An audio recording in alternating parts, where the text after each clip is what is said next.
Good morning, students. Today we discuss the important topic and the last topic of the lesson molecular basis of inheritance, that is DNA fingerprinting. This topic is very important and so many times asked in board examination. Now, DNA fingerprinting, it is the technique. This was developed by Alice Jeffreys, used to find out the markers for inherited disease. First of all, it is used as a marker for inherited disease.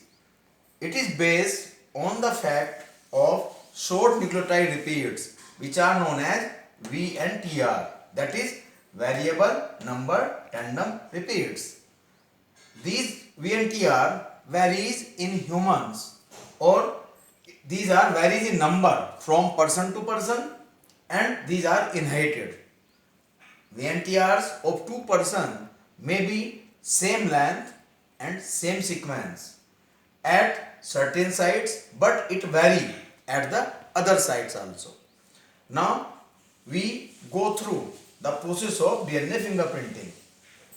DNA fingerprinting including near about the 6 steps, which are as follows here.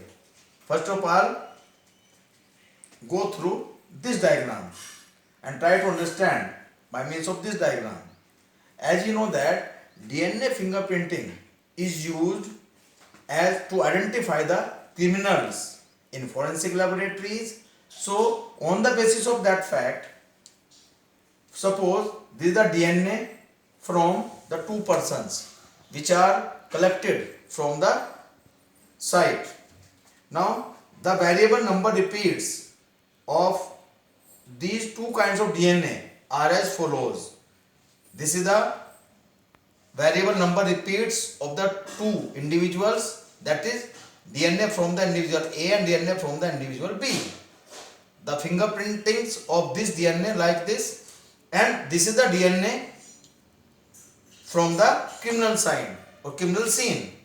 Now this is the amplified repeats DNA on the gel electrophoresis process. Now here we find that the matching of this DNA, the matching of both the DNA takes place by means of this C. So we can say that B is more matched with the C here. This is the same sequence of these DNA repeats are as here. So we can say that B is the culprit at this side. Now go through the process in detail. As Alice Jeffrey used a satellite DNA, that is the bulk of DNA from a major and a small peak of the DNA. DNA fingerprinting, also called as DNA profiling or DNA typing. Now the steps of the process of DNA fingerprinting are as follows. First of all, isolation of DNA from a cell by the process of centrifugation. We can isolate the DNA from any cell by the process of centrifugation. Now second is the digestion, that is DNA cut into fragments by restriction endonucleases. These are also known as molecular scissors, and restriction endonucleases are the enzymes which cut the DNA from the any specific sites. Third is the transforming of separated DNA fragments to a synthetic membrane like a nylon. Fourth step is separation of DNA by gel electrophoresis. In a gel electrophoresis, agarose gel is used as a matrix. Now hybridization by using VNTRs. Here VNTRs used as the probe. Sixth is that detection of hybridized DNA by autoradiography, and the nylon membrane is pressed onto X-ray film and dark bands developed at the probe. What is probe? Probe is the DNA segments of known sequences. It is known as probe, and probe play an important role in DNA fingerprinting. Now applications. Applications of DNA fingerprinting.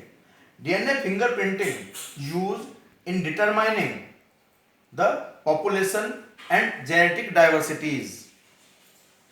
It is used to identify the criminals in forensic laboratories, and it is also used to determine the real parentship, as well as it is used to identify the racial groups to understand the biological evolution.